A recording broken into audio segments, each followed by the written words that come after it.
बिस्मिल्लाहिर्रहमानिर्रहीम। अस्सलाम वालेकुम। ढेरों दुआओं के साथ और माहनामा अबकरी रमज़ान शुमारे के साथ यानी अप्रैल शुमारे के साथ हाजिर खिदमत हैं। आज का टॉपिक है हमारा परेशान बदहाल घरानों और ज़हनी तौर पर उलझे हुए अफराद के खतूत और सुलझे जवाब। हर उलझन की सुलझन। पढ़ते हैं इसको कि इसमें क्या लिखा हुआ है। बेटा भी बाप की तरह ज़िद्दी निकला। 20 साल पुरानी बात है, मेरा अपने शौहर से झगड़ा हुआ और मैं अपने वालिदैन के घर आ गई। 4 साल के बच्चे को भी घर पर छोड़ आई थी। दूसरे दिन शौहर इसको लेकर मुझे लेने आए तो मैंने बच्चे को रोता देखकर समझौता कर लिया।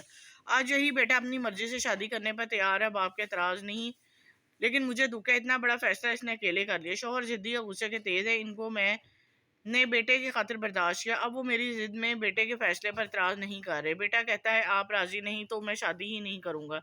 वो भी अपने बाप की तरह ज़िद्दी है। इनका मशवरा अबकरी वालों की तरफ से इतना बड़ा हुआ गुस्सा जिसकी वजह से अज़वाजी ताल्लुकात अच्छे ना रह सके, अलहदगी तक नौबत पहुँच जाए, मरीज़ाना होता है। इस कैफियत को मिजाज या आदत नहीं समझना चाहिए। यकीनन आपने सब्र किया, बर्दाश्त के साथ ज़िंदगी गुजारी, लेकिन बच्चे ने अपने माहौल से जो सीखा वही इसकी शख्सियत से ज़ाहिर हो रहा है। आपके शौहर किसी वजह से भी अगर इनकार नहीं करे तो ये इनका मस्बत रवैया है। गौर किया जाए तो बेटा आपको राज़ी करना चाहता है, दूसरे सुर में शादी ना करने की बात भी कर रहा है। नेक्स्ट है लेटर। मैं बहुत सफाई पसंद हूँ, आजकल मेरे दांत में बहुत दर्द है। रात भर जागती हूँ, सोचती हूँ अगर दांतों के डॉक्टर के पास गई तो ज़्यादा तकलीफ होगी। एक तो मुझे इनके औजारों से डर लगता है, दूसरा इनके क्लिनिक की गंदगी का शिद्दत से एहसास होता है। इतनी तबीयत घबराती है कि मतली होने लगती है। मशवरा है, दांत की तकलीफ को मामूली नहीं होती है, इसको बर्दाश्त करना आसान है, लेकिन गंदगी का एहसास आपके लिए इसलिए भी ज़्यादा तकलीफ देह है। यही वजह है कि दांत की शदीद तकलीफ बर्दाश्त कर रही हैं। इससे निजात के लिए डॉक्टर या सर्जन से मिलना ज़रूरी है। क्वालिफाइड सर्जन अपने क्लिनिक में सफाई का अच्छा इंतजाम रखते हैं। वो सर्जरी के दौरान जो चीज़ें इस्तेमाल करते हैं वो भी साफ़ सुथरी होती है। जब साफ़ सुथरे माहौल में इलाज की सहूलत मिल जाए तो ज़हन में आने वाले ख्यालात को रोके जो गंदगी का एहसास दिलाता है, और महसूस करें कि दर्द से आराम कितना अहम है। नेक्स्ट है, शादी से पहले मस्कीन अब नफसियाती मरीज़ा निकली। मैंने हमदर्दी में एक लड़के से शादी की, वो मस्कीन सी थी मगर अब मालूम हुआ वो नफसियाती मरीज़ा भी। ज़रा सी बात पर चीख मार कर बेहोश हो जाती है, थोड़ी देर बाद होश आ जाता है। इस दौरान हम लोग पानी के छींटे मारते हैं इसकी नाक बंद करें, और वो होश में नहीं आती। बहन कहती है इसको छोड़ दो, खुद ही ठीक हो जाएगी। माँ का ख्याल है ये बनी है। मशवरा है अबकरी वालों की तरफ से, बेहोश वही लोग होते हैं जिनका ज़हन किसी न किसी वजह से मुतासर हुआ है। आपके घर का माहौल भी परेशानी का सबब हो सकता है, क्योंकि बहन और वालदा की राय दुरुस्त नहीं। इन्हें चाहिए कि अब इसको अपना समझे, नरमी बरते। जब तक जहन का मसला ना हल हो, कोई इरादे से बार बार चीख मार कर बेहोश होगा, कब तक बेहोश होगा। दौरों के मुख्तलिफ इकसाम में से एक ये भी है कि जिसका आपने जिक्र किया, अक्सर दौरों में बेहोशी के साथ झटके भी लगते हैं। साबी इमराज के डॉक्टर से मुलाकात करके पूरी कैफियत बयान करें। बेहतर है बेहोश में नाक बंद कभी ना करें। बहू को सास के आंसुओं की फिक्र। मेरी शादी को 1 साल हुआ, अभी तक मैं अपने घर में सुकून से नहीं रह सकी। कोई भी बात हो सास की आंखों में आंसू आ जाते हैं। सब लोग अपने मामूल की ज़िंदगी गुजार रहे हैं, किसी को इनके आंसुओं का कोई असर नहीं होता। मैं इनको रोते देखती हूँ तो खाना नहीं खाया जाता, इनके साथ बैठा नहीं जाता। बात करते हुए घबराती, कहीं दिल ना दुख जाए। क्योंकि दुखा हुआ दिल दुखाने की मुझ में हिम्मत नहीं। मैंने कई बार पूछा, वो कुछ नहीं बताती, मामूली बात पर माफ़ी मांगती रहती हैं। मशवरा है, आपका ख़त पढ़कर खुशी हुई इसलिए कि एक बहू को अपनी सास के आंसुओं की फ़िक्र है। आपके दिल में इनकी बेहतरी के लिए जज्बा है। जो लोग बार बार रोते हैं इनके आंसुओं में वो असर नहीं रखते जो कभी कभार हो किसी बात के रोने वाले को असर हो। सास डिप्रेशन का शिकार मालूम होती हैं। इस मर्ज से मुतासरा अफराद को अपने आंसू रोकने पर इख्तियार नहीं होता। इसकी शख्सियत आम लोगों से बदली हुई नज़र आती है। इनमें बाज़ लोग खुद को कसूरवार समझते हैं, दूसरों से माफ़ी मांगते रहते हैं। बाज़ औक़ात इनका अपना ज़हन खाली महसूस होता है, इस वक्त किसी बात का जवाब नहीं देते। डिप्रेशन की तशख़ीस के लिए रोने के अलावा और भी कई अहम इलामात का जानना ज़रूरी है, जैसे भूख और नींद में खलल, थकावट का एहसास, जुर्म, खुदकुशी का रुझान वगैरह। बाज़ औक़ात जिस्मानी अमराज में डिप्रेशन का सबब बनते हैं और बड़ी उम्र में तिब्बी मुआयना ज़रूरी होता है। नेक्स्ट है मंगेतर आज़ाद ख्याल है, मेरे वालिद गुस्से के तेज़ हैं, इनकी आदत की वजह से लोग हमसे बहुत कम मिलते हैं। अम्मी ने अपने एक जानने वाले से कह सुनकर बड़ी बहन की मंगनी करवाई। इनका मंगेतर बहुत आज़ाद ख्याल है, वो हमारे घर आना चाहता है, लेकिन वालिद इसकी बात के सख्त खिलाफ है। बहन डरती है कहीं ये मामला ख़त्म ना हो जाए।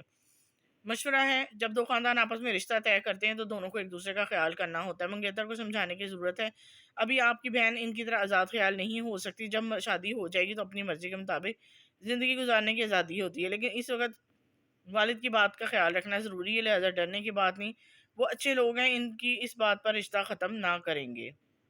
जी, ये कुछ पिछले पेज पे हमने खतूत पढ़े थे लोगों की, और राय जो दी गई अबकरी वालों की तरफ से वो थी। नेक्स्ट पेज की तरफ आते हैं, اس کا ٹاپک کچھ یوں ہے: گزشتہ رمضان شوہر کو تنخواہ نہ ملی، یہ عمل کیا، عید پر رنگ لگ گئے۔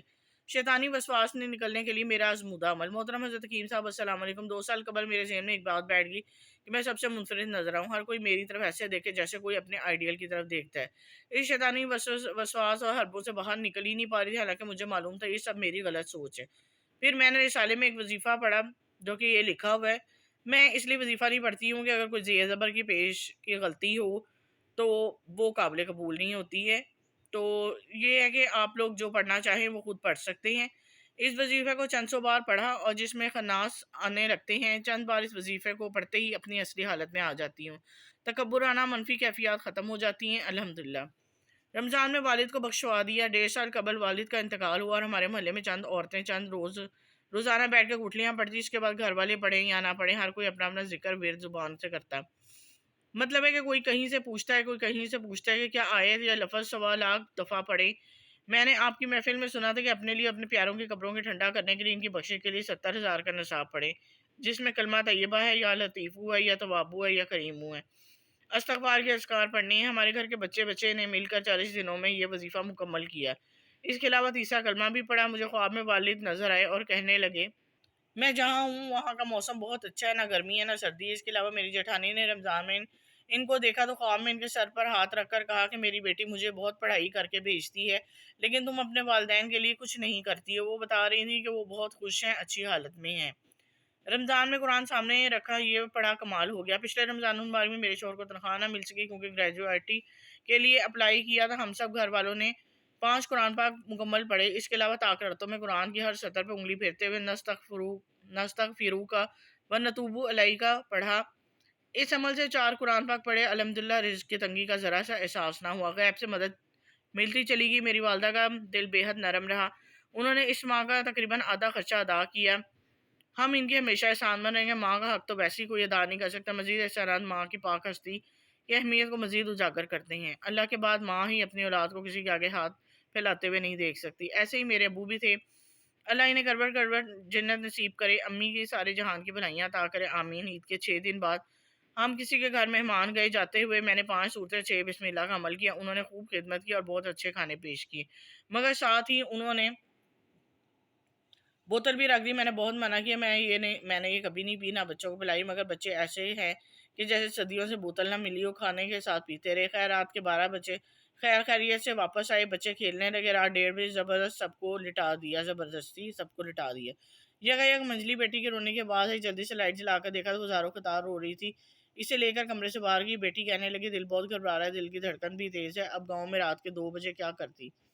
بار بار بیٹی کہے کچھ ہو رہا ہے۔ مجھے جو وظائف یاد آئے سب پڑھے، ابستم اور اذان والی آیات پڑھ کر اس کے کان میں دم کیا، پھر پھونک ماری تو قدرے بہتر ہوئی اور سو گئی۔ کچھ دیر بعد پھر جھٹکے سے اٹھ گئی، دل کی دھڑکن تیز ہے۔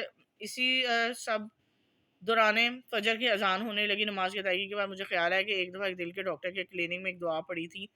اس کے بعد میں نے اپنی دھڑکن پر کئی دفعہ آزمایا، میں نے بچے کے دل پر ہاتھ رکھا، اول آخر 11 درود شریف کے ساتھ 11 بار یہ دعا پڑھی۔ یہ دعا لکھی، یا قوی قادر المقتدر قوینی و قلبی، جس سے بیٹی کی طبیعت قدرے بہتر ہوئی اور سو گئی۔ پھر صبح 12 بجے سو کر اٹھی تو ماشاءاللہ کافی بہتری محسوس تھی۔ وہ دن اور آج کا دن دوبارہ کبھی ایسی تکلیف نہیں ہوئی۔ یہ میرا آزمودہ ہے دعا کا۔